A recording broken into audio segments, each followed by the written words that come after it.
barokna književnost je jedan stup našeg kulturnog života. U prvom redu što se tiče vjerskoga života, jezika isto tako i razvitka naše književnosti. U prvom redu moramo akcent položiti na vjersku, nabožnu literaturu, jer ovo što su Franjevci, franciskaneri, razvili u baroku, to je u prvom redu nabožna, crkvena, vjerska literatura.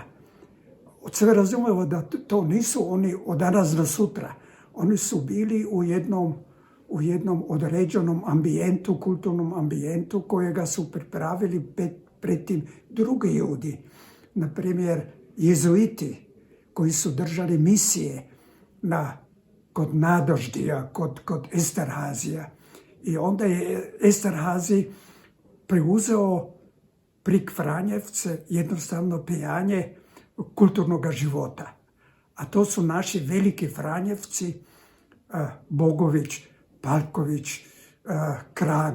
Kragel nije zapravo Franjevac, on je Servit, ali iz Donje Austrije, ali jako dobro paše zapravo u ta ambijenat. Isto tako i Karner, ne? To znači oni su započeli nešto o čemu veli profesor Hadrović u Budimpešti, da su oni položili temelje gradišćansko-hrvatskog jezika, današnjega gradišćansko-hrvatskog jezika. Dakle, to su te staze po koji se razvijalo sve drugo. To je jedno što moramo reći. Ne? A na drugoj strani, oni su dali narodu nešto u ruke što je jako odgovaralo našoj ili gradišćanskoj hrvatskoj duhovnosti u vjerskom životu.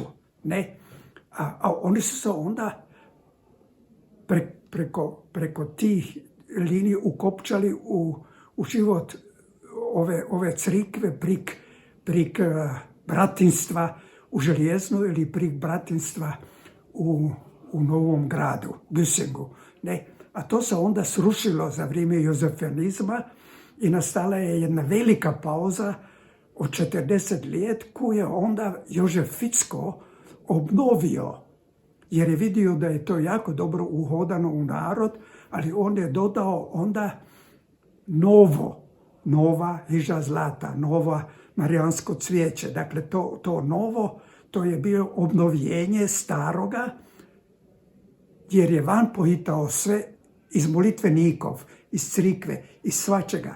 Je van pohitao sve ono što nije bilo potrebno. Modernizirao je.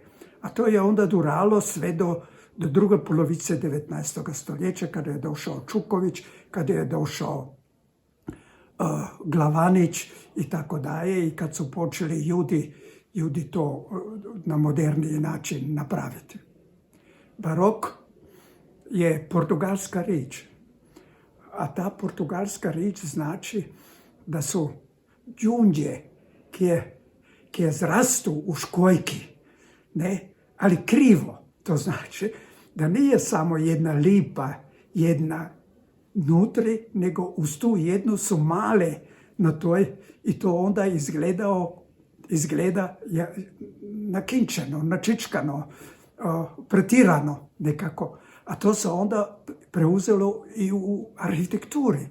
Ako se pogledamo barokne crikve, trebamo Karlsplatz pogledati u Beču ili druge još u Španjolskoj, ako si pogledamo, onda se ne moramo načuditi, onda to nas ubija, tako je načičkano, tako je sve to.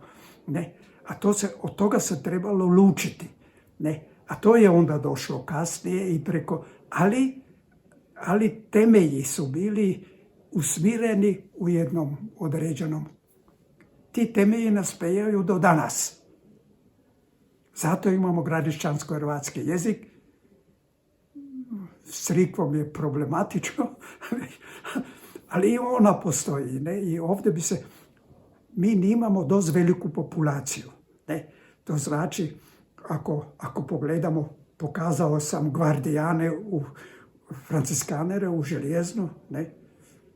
To te je bilo 30 braće, ki su bili dva, tri svečeniki posvećeni, a drugi su bili nek brati. Ne? Ali ti 30 je bilo sigurno 10 Hrvatov. Ne? A pejali su je jako poznati hrvatski Franjevci. Ne? Zakaj znamo da su djelovali, jer u ugarskoj i u nemškoj literaturi postoji da su napisali hrvatske knjige. Kada su? Nismo je našli, ali potvrda je ovdje.